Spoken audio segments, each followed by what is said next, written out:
बिस्मिल्लाहिर्रहमानिर्रहीम। सिंध धरती जा प्यारा आबादगार साथियों, दोस्तों, हर वक्त असां काटन ऐं कणक के बारे में या ॿिया जेके ज़रूरी फसल उन्हनि जे बारे में अव्हांखे मालूमात ॾींदा रहिया आहियूं, पर बाग़नि ते कोन विया आहियूं। कुझु बाग़नि में वॾा फसल था, जीअं अंबनि जा बाग़नि या ॿिया पर ही वरी माइनर फसल जिन में फारवो अचे थो। त अॼु असां फारवे जे आबादगार शहादातपुर जे तरक़ी पसंद आबादगार न रुगो फारवनि ते कमु हुनजो आहे, पर काटन ते तमामु घणी हुन कयो आहे ऐं हिन इलाइक़े में ज़बरदस्त जेको आहे ॼाण बि रखे थो ऐं बहितरीनु पैदावार खणंदड़ गाजन वठण सां गॾु मौजूदु आहियूं। उन जी हीअ जेका बनी आहे सा दे डुठड़ो तालको टंडवात में आहे ऐं उते आहियूं त हिन फारवनि जो बाग़ लॻायो आहे काफ़ी वक़्त खां। अञा उनखे वधाए पियो त गाजन खां पुछंदासीं त गाजन तव्हां हीअ जेके फारवनि जेके लॻाया आहिनि, इन जे लाइ इन जे तरीक़ेकार ॿुधायो त कीअं लॻाइबा आहिनि, पोइ हिन जो छा तरीक़ेकार हूंदो आहे ऐं हिन में माना साल में कहिड़ा भाण भितर या ख़र्चु ॾींदा, इन जे बारे में असांजे आबादगारनि खे ॿुधायो।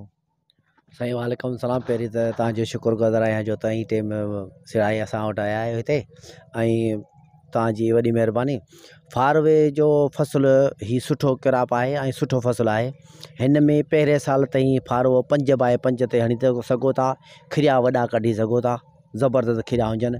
5x5 फुट ते फारवो लॻाए सघो था। उन में पहिरें साल में ताईं हिन में वोण पढ़ी सघो था, हिन में ताईं भाॼी पढ़ी सघो था, भिंडियूं आहिनि या गुआरनि ऐं इहे हणी सघो था। उन में ताईं अंब बि हणी सघो था, लीमा बि हणी सघो था।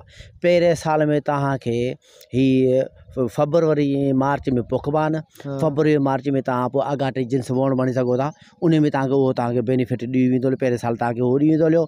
साल जे अंदरि अंदरि हुई तव्हांखे 2023 जे में तव्हां फरवरी या मार्च में फारवो लॻायो न, उन में ताईं कुझु बि हणी सघो था। 2024 जे मार्च में ही तव्हांखे बिल्कुलु फारवो ॾींदो। साल जे अंदरि साल में ॾींदो फ्रूट। साल में ताईं हिन में ॿी फसल हणी सघो था, ॿियो बि हणी सघो था। तंहिंमें भिंडियूं हणी सघो था, तव्हां गुआर बि हणी सघो था, या आगाटा जिन्स जेका वण जी आहे उहा ताईं हणी सघो था। ऐं हर साल में हिन खे साईं दिसंबर जी 20 खां 25 तारीख़ भले 500 एकड़ या 5000 एकड़ हुजे, पर हिन खे 5 ॾींहंनि में तव्हांखे लुणी छॾिणो आहे। अच्छा, कटाई करणी आहे। कटाई करे छॾणी आहे। कटाई डांटे सां कोड़ी न डाटे सां। अच्छा, हाँ, कटाई डाटे सां करणी आहे। कटाई जो तरीक़ो इहो आहे त मथे वढण खां मथे हू फाटे न, हू जेका मथे ॿियनि फाटे न उहा ॾंडी फाटे न, जे फाटी त सुकी वेंदो हलियो।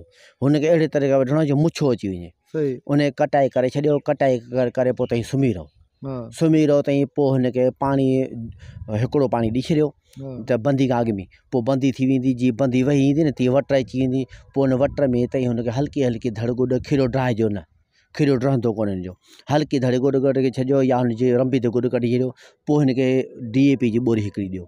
यानी साल में भाण हिनखे हिकिड़ो ईंदो। हिकिड़ी DAP जी बोरी ईंदी। पाणी बि कोन ॾिबो हुनखे। हिकिड़ी DAP जी बोरी कॾहिं तॾहिं ईंदी जॾहिं हीअ फ्रूट खणी तयारु थींदो न, जेॾी महिल उन महिल DAP बोरी ॾियणी पवंदी। अच्छा, आबादगारनि खे ॿुधायो त साल में हिन तव्हांजे फी एकड़ जेको फारवो आहे उहो केतिरे में ठीके में वञे थो? तव्हां पाण मार्केटिंग कयो था, छा था कयो? हा, पाण मार्केटिंग कोन था कयूं, असीं ठीके में ॾेई छॾींदा आहियूं। पहिरीं मूं 3 एकड़ कया, उन जॻह ते हींअर 5 एकड़ ते आयो आहियां। तंहिंमें अंब बि मुंहिंजा लॻल आहिनि, लीमा बि लॻल आहिनि। अच्छा, हिन में अंदरि लॻल आहिनि। ऐं इनशाला अंबनि जो फ़सुलु तव्हांखे ख़बर आहे, अंब ऐं लीमा 3 खां 5 साल में अची वेंदा हलिया। पोइ ताईं भले फारवो कढी छॾियो। जो वेकर थींदा वेंदा ताईं फारवो कढंदा वञो। अंदरि तव्हांखे माना इन जो ठीको घणे वञे थो एकड़ आमतौर ते जेके सुठा लॻल आहिनि? लख खां वठी 1.5 लख ताईं। अच्छा, लख खां 1.5 लख रुपया फी एकड़ तव्हांजो साल में ॾींदो। न तव्हांजो हिन जो टेंशन आहे दवा जो, स्प्रे जो, न तव्हांजी हिन जो पाणी जो टेंशन आहे। सिर्फ़ु पाणी तव्हांखे मार्च जी 20 खां पोइ ॾियणो पवंदो। मार्च, अप्रैल, मई 3 महीना पाणी ॾियणो पवंदो। पोइ ताईं सुम्ही रहो। त आबादगार दोस्तों, ही हिकिड़ा माइनर फसल आहिनि जेके चवंदा लख, सवा लख या 1.5 लख जे अंदरि अंदरि जेको साल में पैदावार ॾियनि था। ऐं हिन में हिकिड़ो दवा जो टेंशन कोन्हे को, ॿियो पाणी जो एतिरी का हिनखे घुर्ज कोन्हे को, न को एतिरी का भाण जी फ़क़ति DAP हिकु बोरी अचे थी। उन करे अहिड़ा आबादगार जिन वटि पाणी जी खोट आहे उहे वधि में वधि जेको तवजो फारवे ते ॾियनि। ऐं फारवे जा रेट जेको बिल्कुलु जेको हिन साल जेके टाइट रहिया आहिनि ऐं बहितरीनु रहनि था। ऐं उमेदु कयूं था त आबादगार हिन वीडियो खे ॾिसी जेके उनजा के सुवाल वग़ैरह हूंदा त उहे कमेंट करे सघनि था, उनजे बारे में उनखे जवाबु ॾींदो। ऐं तव्हां दोस्तनि जी वॾी महिरबानी।